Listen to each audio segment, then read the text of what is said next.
تو کیسا رد عمل کیسا رہا نہیں گھر یہ والوں کی طرف سے؟ آپ کے والد صاحب تو شاعر تھے، یعنی انہوں نے اون کر لیا، باقی جو فیملی کے لوگ تھے انہوں نے کس طرح کا ریسپانس دیا؟ بچپن سے ہی میرے اندر دو چیزیں تھیں. ایک تو میں کسی سے کبھی متاثر نہیں ہوتی، ایک منکر آدمی میرے اندر موجود ہے، پیدائش سے ہے، خامی سمجھ لیں خوبی سمجھ لیں. دوسرا بولڈ ہوں میں شروع سے، کبھی خوف نہیں کھایا کسی بھی چیز سے. تو لہٰذا اس کے لیے مجھے کوئی زیادہ محنت نہیں کہ ہاں بابا کی محبت کو ٹھیک ٹھاک کیش کرایا میں نے. وہ مجھ سے بہت، بلکہ سارے میرے خیال میں وہ باپ جو ہوتے ہیں بیٹیوں سے پیار کرتے ہوتے ہیں. نانو کہتی تھی کہ ہاں تے باہیں چ فرق ہوندے، کیونکہ جو میری اماں تھیں ان سے وہ ٹھیک ٹھاک پردہ کراتے تھے. اور وہ بتاتی ہوتی تھی جب مجھے تو کہ جناب وہ پہلے تو ڈے ٹائم میں تمہارے ابا لے کے بھی نہیں آتے تھے، ایک تو رات کو ملوانے کے لیے لے آتے تھے اور دوسرا گلوز اور ساکس پہنا کے. تو میرے ذہن میں یہ بات ٹک گئی کہ یہ چیز میں نے ختم کرنی ہے، اور اس کے لیے میں نے کوئی جھگڑا نہیں کیا. بڑی محبت سے اپنے بابا کی محبت کو استعمال کیا. بابا میری ناک میں درد ہوتا ہے، میں نے نہیں یہاں نقاب رکھنا. تو وہی ہاں تو بہن والا فرق. اگر بیوی کہتی تو میرے خیال میں اور رسپانس ہوتا. میں نے کہا تو چلو چھڈو جی کوئی گل نہیں. بیٹیاں زیادہ پیاری ہوتی ہیں. یہ آبزرویشن ہے کہ باپ جو ہے بطور مرد کے کسی اور عورت کے لیے اور ہوگا، اپنی بیٹی کے لیے کچھ اور ہوگا. اور ہے بعد میں زندگی نے بھی سمجھایا کہ باپ بیٹی کے لیے اور چیز ہوتا ہے، باقیوں کے لیے اور، چاہے وہ اس کی اپنی بیوی کیوں نہ ہو. تو فیملی میں باقی ایسا اتنا زیادہ کوئی خاص رکاوٹ نہیں تھی. حیران ضرور ہوتے تھے.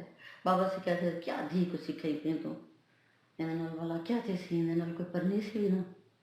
تو انہوں نے یہ کہا تھا کہ میری بیٹی کہے گی تو میں کروں گا شادی، جس سے کہے گی، نہیں کہے گی کہ نہیں کروں گا.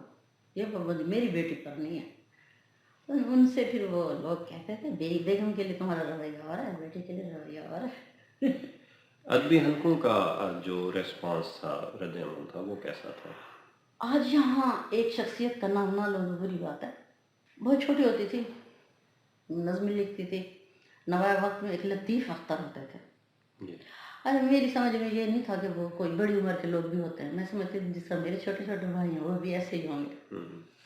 میں ان کو خط لکھتی، بھیا میں آپ کو ایک مضمون بھیج رہی ہوں، آپ کو ایک نظم بھیج رہی ہوں، آپ اسے چھاپ دیں گے؟ تو ان کا جواب ہے ہاں کیوں نہیں، یہ تو چھپنے کے کہا میں ضرور چھاپوں گا. تو آغاز میرا یہاں سے ہوا.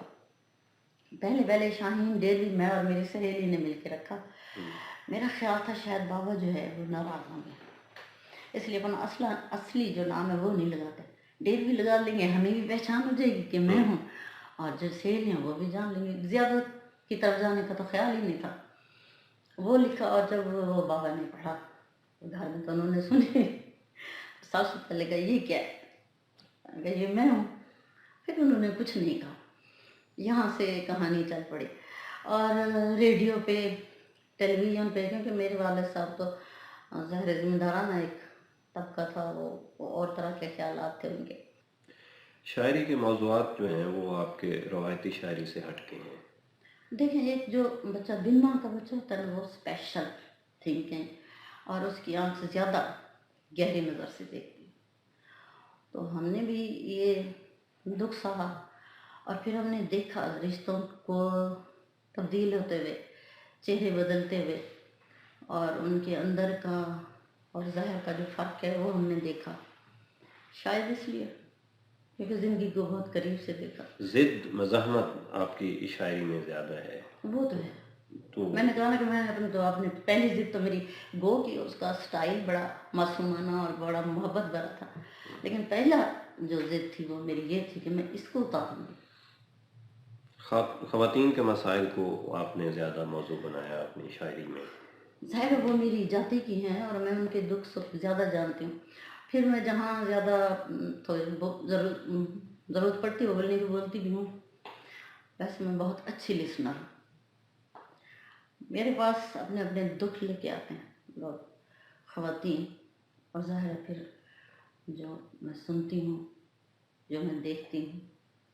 اور اگر میں وہ نہ لکھوں تو شاعری کا حق ادا نہیں ہوتا. اور شاعر وہ اچھا ہے ہی نہیں جو سچ کو نہ بیان کر سکے پورے اخلاص کے ساتھ۔ میرے نزدیک شاعری کی ڈیفینیشن یہ ہے کہ آپ سچ کہیں، پورے اخلاص کے ساتھ کہیں، اور فنی بلندیوں پر آپ کا تخیل اگر آپ کا ساتھ دیتا ہے تو آپ ایک کامیاب شاعر ہیں۔ اور اگر یہ تین چیزیں آپ کے پاس نہیں ہیں، پھر وہ سریٹی زبان میں ایک لفظ بولتے ہیں ار نال ار ملانا، تو وہ تو کوئی بھی موزوں طبیعت آدمی ار نال ار ملا لیتا ہے، ٹھیک ہے، لیکن شاعر نہیں بنتا۔ نظم کو آپ نے زیادہ مشق سخن بنایا ہے۔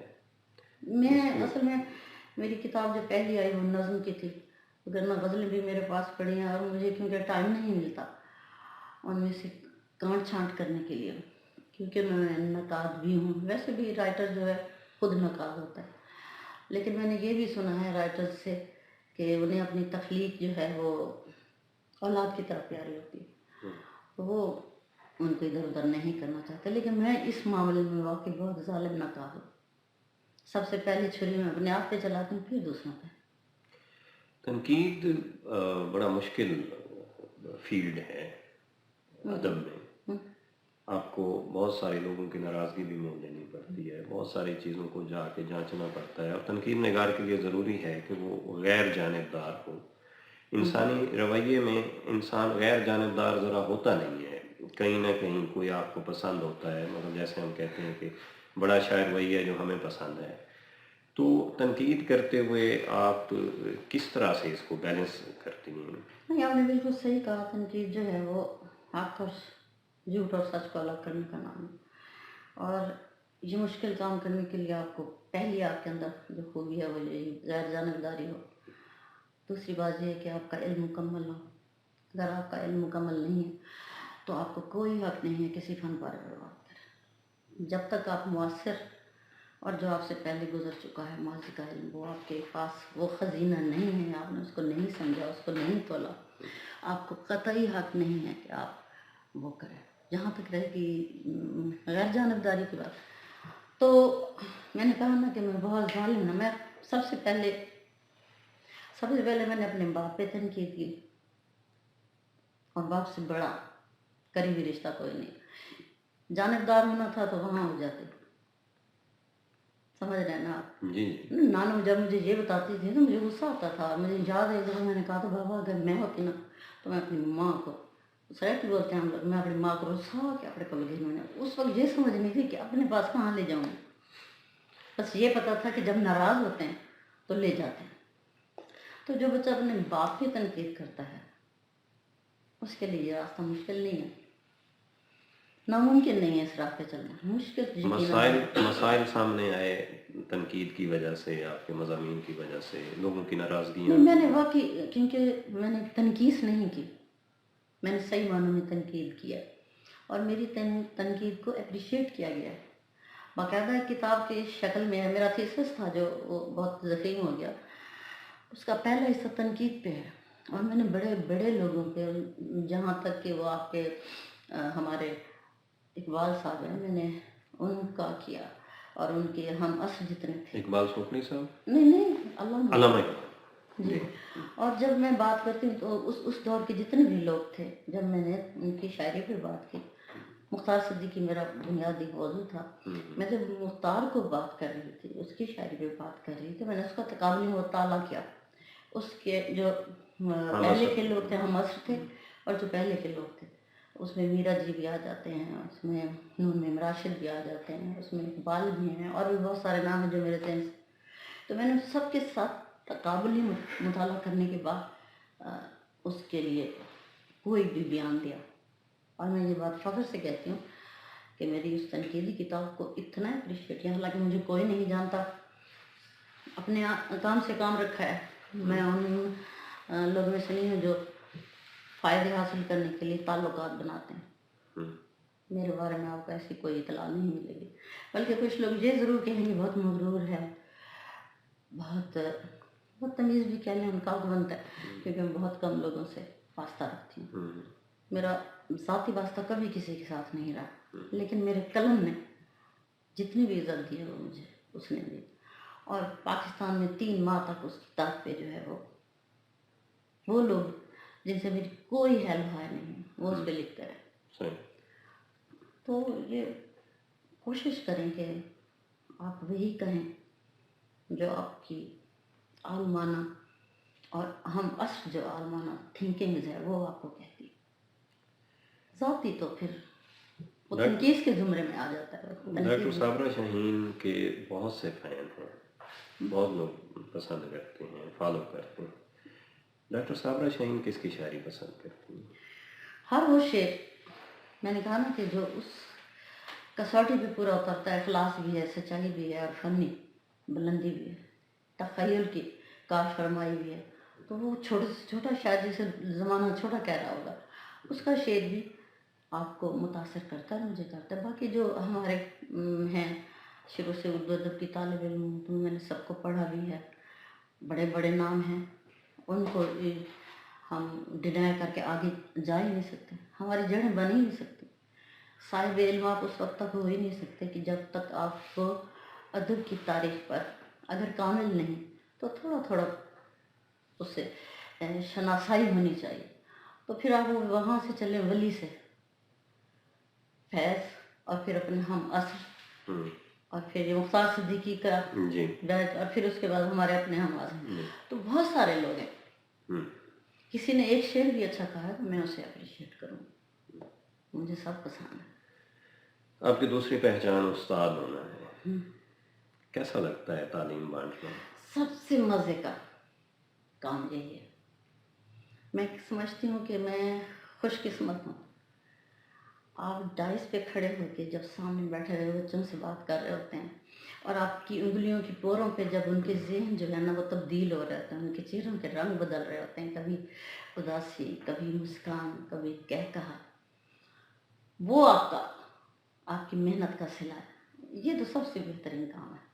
کہنے والے تو اسے پیشہ پیغمبراں یوں ہی کہہ دیتے ہیں، لیکن یہ ایک سچ ہے کہ اگر آپ نے دلوں میں گھر کرنا ہے تو یہ پیشہ لوگوں کے دلوں میں بسانے میں آپ کی ہیلپ کرے. آپ جو ہے وہ کافی پسماندہ علاقوں میں پڑھاتی رہی ہیں. کیا مسائل ہیں خاص طور پر جو ہماری طالبات ہیں ان کے؟ وہی وہ ماں باپ یہ کہتے ہیں کہ باہر نکلے گی بچی خراب ہو جائے گی. اب میں ظاہر پرنسپل بھی رہی ہوں، بچوں کے مقابلہ جات ہوتے تھے، بھئی آپ جانے دیں، تو بہت سارے والدین یہ کہتے تھے کہ ہم اس کی اجازت نہیں دے سکتے. وہی میرے بابا سائیں والی بات، گلابز پہنو، یہ پہنو، اور رات کو جاؤ کوئی دیکھ لے گا. تو یہ تھنکنگ آج بھی موجود ہے. ایسا نہیں کہ یہ ختم ہو گئی، دھیرے دھیرے ختم ہوگی. اور مسلسل کام کرنے کی ضرورت ہے، مسلسل تعلیم کی طرف راغب کرنے کی ضرورت ہے. اور جب تک آپ اپنے علاقے کے مرد کے ذہن کو صاف نہیں کریں گے، اس کو ماڈرن نہیں کریں گے. ماڈرن ایک ہوتا ہے لباس سے، ایک ہوتا ہے گفتگو سے، ڈائلاگ سے. مرد گھر سے باہر نکل کے ماڈرن ہوتا ہے، دوسرے کی بیٹی کے لیے ماڈرن ہوتا ہے. اور جب بات اپنی بیٹی کی آ جاتی ہے تو پھر وہ وہی گلابز، وہی اس چیز کو تبدیل کرنے کی ضرورت ہے. جب تک آپ وہ نہیں کریں گے آپ اپنے گول تک نہیں پہنچ سکتے.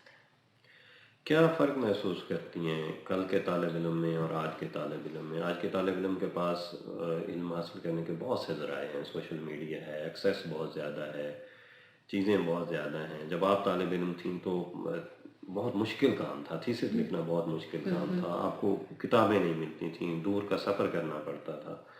تو کیا فرق محسوس ہوتا ہے آپ کو بحیثیت استاد؟ ویسے دوستوں مجھے یہی فیل ہوتا ہے کہ اب بچے جیسے جیسے ان میں کام کرنے کی صلاحیت ختم ہوتی جا رہی ہے. محنت وہ نہیں کرنا چاہتے، لیکن راتوں رات نام کما لینا چاہتے ہیں. شارٹ کٹ سے استعمال کرتے ہیں. اور اب اگر ہم ان کو علم کی چھلنی میں سے گزاریں تو بہت کم بچے اس سے آسانی سے گزار سکیں گے. رٹافیکیشن تو ہے، لفظ بھی رٹ لیے. بہت سارے بچے ہیں، مجھے افسوس سے کہنا پڑتا ہے، آج کل میں یونیورسٹی میں پڑھا رہی ہوں، بچے جملہ بھی نہیں جوڑ سکتے. اور میں نے آپ سے کہا کہ ہم بچپن میں بابا کو خط لکھتے ہوتے تھے 2 صفحات کا. اور ان کی جو ہے یہ وہی آسانی، گوگل سرچ کر لیا، یہاں سے دیکھ لیا، وہ ان کے پاس معلومات جمع ہو رہی ہیں، علم سے وہ دور ہوتے جا رہے ہیں. سنجیدہ باتیں بہت ہو گئی ہیں. موسیقی سے شغف ہے؟ زبردست. کس کو پسند ہے؟ میں نے جب مختار صدیقی پہ کام کیا تھا نا اس کی نظم تھی راگ دربار کی، بہت ساری راگوں پہ ہیں، اور میں نے باقاعدہ جا کے GCU میں سیکھا، گایا بھی، سمجھا بھی، اور پھر جا کے لکھا۔ میرا وہ چیپٹر جو ہے اسے بہت پسند کیا گیا، اور جتنے بھی ہمارے پرانے، نئے نہیں، نئے کا تو میں نام ہی نہیں جانتے، جو پرانے سنگر میں سارے کے سارے میرے فیوریٹ ہیں، سنتی ہوں، انڈیا کے ہیں، پاکستان کے ہیں، اور پھر ظاہر ہے ان لوگوں کے ساتھ جو تقریباً میں نے پورا 1 سال گزارا موسیقی کے اس حوالے سے، تو مختلف انسٹرومنٹس جو تھے ان کو سمجھا، ان کے اساتذہ ظاہر ہے اس کی گفتگو بھی کرتے تھے، اس کو بھی دیکھا، اور میرے پاس اس وقت اصل میں وہ ساری بکس جو ہیں ختم ہو گئی ہیں نہیں، ورنہ میں آپ لائبریری کے لیے دے جاتی۔ جی ضرور۔ پسندیدہ ساز کون سا ہے؟ مجھے ویسے بانسری اچھی لگتی ہے، ہارمونیم بھی اچھا لگتا ہے۔ خود بھی بجا لیتی ہیں؟ ہاں بجاتی تھی، اس سے 1 سال میں تو بجایا ہے۔ تو ابھی پریکٹس نہیں کرتی؟ اب سر یہاں آ گئے نا تو شاعری کی اجازت تو مل گئی ہے، اس کی اجازت کوئی نہیں دیتا، وہ کہتے ہیں ہم تو مراسی بھی نال بن گئی۔ تو گنگناتی ہیں؟ ہاں، تو ہمارے ناظرین کے لیے سامنے گلا خراب ہے، گلا بیٹھا ورنہ ضرور۔ یہ تو روایتی، میں نے ایک دفعہ یہ تو میں نے روایتی ایک دفعہ گلوکاروں ایک والا مشاعرے میں بھی کیا تھا۔ نہیں، اب میری آواز پتہ ہے کیوں اگر بہتر ہے تو اس کی وجہ سے یہ ہے، جس طرح شاعری مجھے جینز میں ملی ہے، اسی طرح خوبصورت آواز بھی جینز میں۔ میرے ایک چاچو دوست محمد، انہوں نے اسٹیج پہ گایا بھی، پھر ان پہ پابندی لگ گئی کہ وہ وہی بات، مراسی بڑھا لیتے، ایسا خاندانی لوگ ہیں یہ، تم کیا کریں گا نہیں، پھر اس کو چھوڑنا پڑا۔ اگر وہ چھوڑتے نہیں تو آپ کی پاکستان کے بہت بڑے سنگر ہوتے، کیونکہ ان کے پاس آتے تھے سنگر۔ میں جب چھوٹی ہوتی تھی، ہماری وہ جو دیہات میں ہماری جو زمین ہے مردان خانے میں، باقاعدہ وہ پروگرامز ہوتے تھے، اور بڑے بڑے یہ پٹھانی خان آتے ہوتے تھے، میرے خیال میں چاچو کی ان سے کوئی ہیلو ہائے ہوتی، وہاں پہ گاتے ہوتے تھے، وہ بھی گاتے اور میں سنتی رہتی۔ تو مشاعرے میں اپنا کلام ترنم سے پڑھتی ہیں؟ 1-2 دفعہ کیا، زیادہ نہیں، وہ کیونکہ ہماری عوام سنجیدہ نہیں ہے۔ چل، بحیثیت استاد، بحیثیت شاعرہ، محقق، کیا پیغام دیں گے ہمارے دیکھنے والوں کو؟ یہی کہ علم سے محبت کیجیے اور علم حاصل کرنے کی کوشش کیجیے۔ زندگی میں اگر آپ کوئی گول اچیو کرنا چاہتے ہیں تو علم سے بڑی کوئی چیز نہیں ہے۔ دولت بھی کما لیتا ہے آدمی، وہ تو ان پڑھ لوگ بھی کماتے ہیں، نام بھی بنا لیتا ہے، گیمز میں آپ بنا لیتے ہیں، لیکن آپ آدمی سے انسان نہیں بن سکتے۔ اگر آپ کی خواہش ہے کہ ہمیں آدمی پیدا کیا گیا ہے اور ہمارے ذمہ یہ لگایا گیا ہے کہ ہم اپنے آپ کو انسان بنائیں، تو یہی ایک راستہ ہے کہ علم سیکھیے، علم سکھائیے، یہی ایک روشنی ہے جو منزل تک لے جائے گی۔ بہت خوبصورت بات۔ ناظرین و سامعین، ایران کے مصنف ہیں ڈاکٹر علی شریعتی، انہوں نے لکھا تھا کہ اس وقت دنیا میں جو ہے وہ 5 ارب افراد بستے ہیں، 5 ارب انسان نہیں۔ فرد سے انسان بننے میں بہت ساری محنت کرنی پڑتی ہے، اور یہی بات آخر پہ ڈاکٹر صابرہ شاہین صاحبہ نے کہی۔ ان کی زندگی کے ابھی بہت سے گوشے پوشیدہ ہیں، محدود وقت ہے، ہم پھر ان سے کسی وقت ان کے باقی جو پوشیدہ گوشے ہیں ان پہ بات کریں گے اور ان سے سنیں گے۔ ڈاکٹر صاحبہ آپ تشریف لائیں، اپنے اسٹیشن ڈائریکٹر ریاض مرسی صاحب کے بیہاف پہ ریڈیو پاکستان ملتان کی پوڈ کاسٹ سروس سے ہم آپ کے شکر گزار ہیں۔ اپنے ٹیکنیکل ساتھی رئیس عباس کے ساتھ جعفر بلوچ کو اجازت دیجیے، آئندہ پھر کسی اور شخصیت کے ساتھ حاضر ہوں گے۔ اللہ حافظ۔